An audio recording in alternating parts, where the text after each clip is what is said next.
Hai geng, ketemu lagi dengan advokat Angga di Vakum, Vaksin Hukum.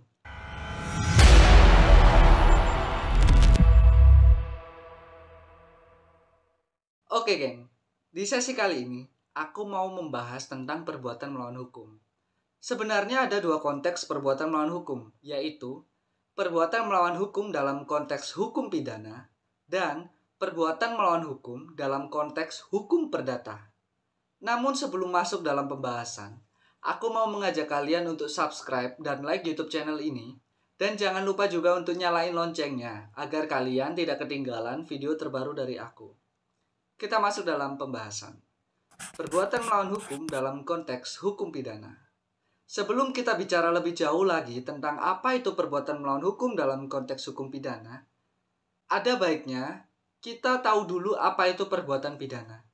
Perbuatan pidana merupakan perbuatan yang dilarang oleh aturan hukum disertai ancaman atau sanksi yang berupa pidana tertentu bagi barang siapa yang melanggar aturan tersebut. Prof. Mulyatno dalam bukunya yang berjudul Asas-Asas Hukum Pidana menerangkan unsur-unsur perbuatan pidana, yaitu kelakuan dan akibat atau perbuatan, hal ihwal atau keadaan yang menyertai perbuatan, keadaan tambahan yang memberatkan pidana, unsur melawan hukum yang objektif, unsur melawan hukum yang subjektif. Kita juga sering mendengar istilah tindak pidana. Apa itu tindak pidana? Teguh Prasetyo dalam bukunya yang berjudul Hukum Pidana menerangkan bahwa tindak pidana merupakan suatu perbuatan yang oleh peraturan hukum dilarang dan diancam dengan pidana, yang mana maksud perbuatan di sini selain perbuatan yang bersifat aktif, melakukan sesuatu yang sebenarnya dilarang oleh hukum, juga perbuatan yang bersifat pasif, tidak berbuat sesuatu yang sebenarnya diharuskan oleh hukum. Sekarang kita kembali lagi bicara tentang perbuatan melawan hukum dalam konteks hukum pidana. Dalam bahasa Belanda, istilah perbuatan melawan hukum dalam hukum pidana disebut wederatelah. Sebenarnya, di dalam KUHP sendiri, tidak dituangkan arti kata hukum dalam frase melawan hukum. Namun, perbuatan melawan hukum sendiri dapat diartikan bahwa seseorang akan dinyatakan melawan hukum ketika perbuatan yang dilakukan adalah suatu perbuatan yang dilarang oleh hukum. Prof. Edi dalam bukunya yang berjudul Prinsip-Prinsip Hukum Pidana mengutip penjelasan dari Simons, yaitu adanya melawan hukum berarti ada kelakuan yang bertentangan dengan hukum.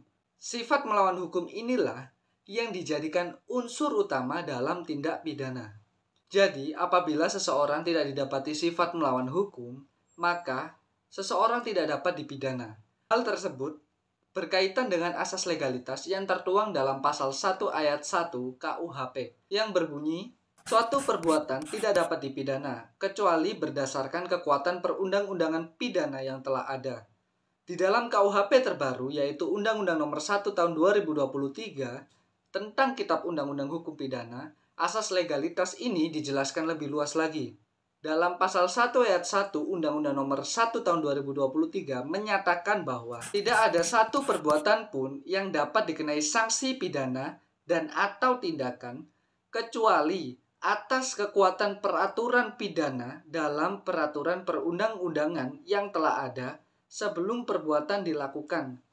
Salah satu pasal yang mengutip kalimat melawan hukum dalam KUHP tertuang dalam pasal 362 yang berbunyi, barang siapa mengambil barang sesuatu yang seluruhnya atau sebagian kepunyaan orang lain dengan maksud untuk dimiliki secara melawan hukum, diancam karena pencurian dengan pidana penjara paling lama 5 tahun atau pidana denda paling banyak Rp900.000. Perbuatan melawan hukum dalam konteks hukum perdata.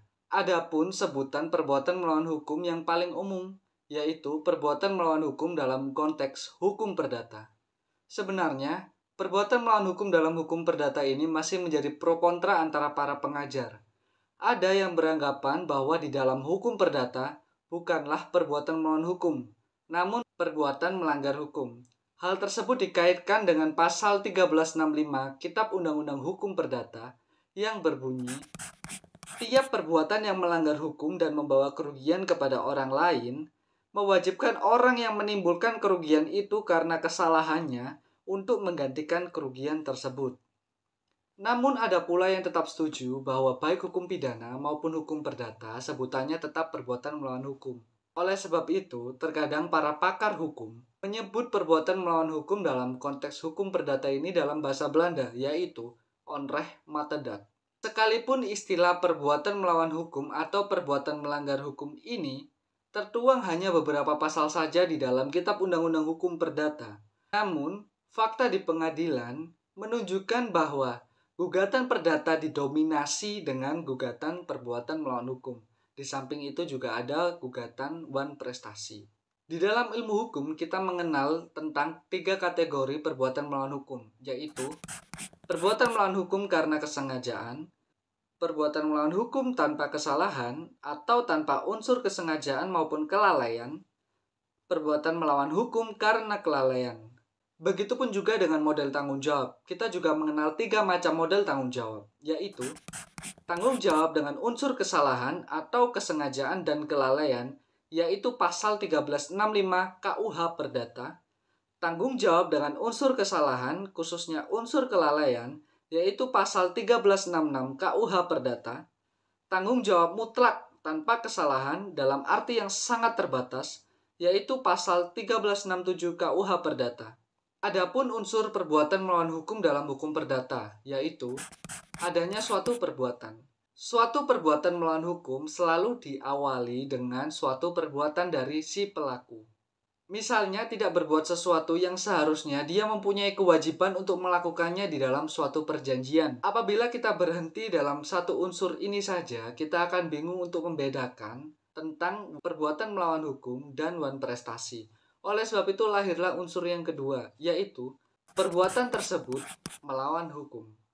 Sejak tahun 1919, unsur melawan hukum diartikan dalam arti yang sangat luas, yaitu perbuatan yang melanggar undang-undang yang berlaku, yang melanggar hak orang lain yang dijamin oleh hukum, perbuatan yang bertentangan dengan kewajiban hukum si pelaku, perbuatan yang bertentangan dengan kesusilaan, perbuatan yang bertentangan dengan sikap yang baik dalam bermasyarakat untuk memperhatikan kepentingan orang lain. Unsur yang ketiga, adanya kesalahan dari pihak pelaku. Agar si pelaku dapat dikenakan pasal 1365 KUH Perdata, maka menurut aturan perundang-undangan dan jurisprudensi di Indonesia, mensyaratkan agar si pelaku mengandung unsur kesalahan atau schuldelement dalam melaksanakan perbuatan tersebut. Oleh sebab itu, tanggung jawab tanpa kesalahan atau strict liability bukanlah termasuk tanggung jawab berdasarkan pasal 1365 KUH Perdata. Unsur yang keempat, adanya kerugian bagi korban. Adanya kerugian atau skade terhadap korban juga menjadi syarat agar gugatan PMH dalam pasal 1365 KUH Perdata dapat dipergunakan. Unsur yang terakhir, adanya hubungan kausal antara perbuatan dengan kerugian.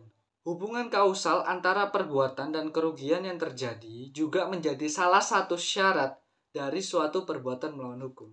Oke geng, cukup untuk pembahasan kali ini. Mungkin beberapa dari kalian akan dibingungkan dengan istilah-istilah hukum yang aku jelaskan. Sebenarnya, perbuatan melawan hukum dalam konteks hukum perdata ini masih tergolong sangat panjang. Karena seperti yang aku jelaskan tadi, di dalam pengadilan, gugatan perdata didominasi dengan gugatan perbuatan melawan hukum. Di samping itu juga ada gugatan wan prestasi. Oke geng, buat kalian yang belum subscribe, kalian subscribe YouTube channel ini dan jangan lupa untuk nyalain loncengnya agar kalian tidak ketinggalan video terbaru dari aku.